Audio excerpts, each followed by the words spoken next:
我们也会邀请县长以及所有的贵宾哦，一同来跟我们出发。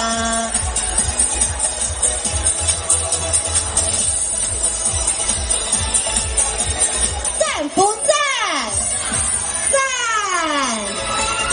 倒数3秒，3、2、1，出发！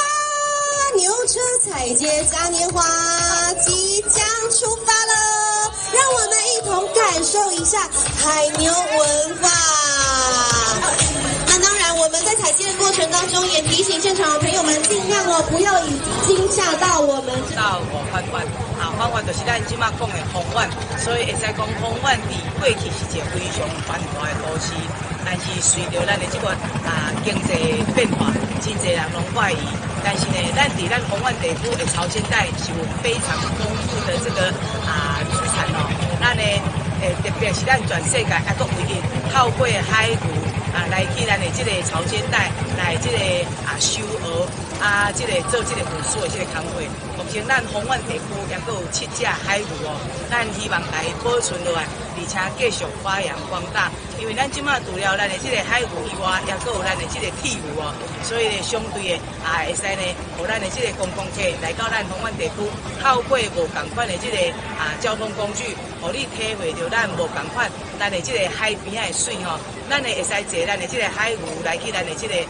潮间带，伫遮现场现采鹅、现破鹅来食，这是非常新鲜的。那还是讲咱的这个潮间带，马上来做一些简单的处置哦，那个真的是可以让大家尝到我们的海鲜，所以伫遮欢迎咱的乡亲哦，有闲来咱的风湾来这个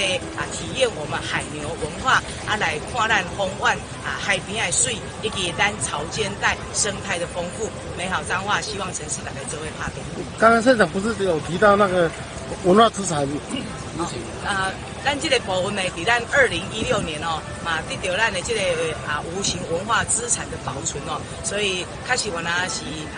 世界独一无二带咧咱大家共同来甲伊这个维持来甲伊发扬光大，所以咱未来希望讲会使更加有国际的人士更加入来咱的风湾地区，一起把彰化的美行销出去。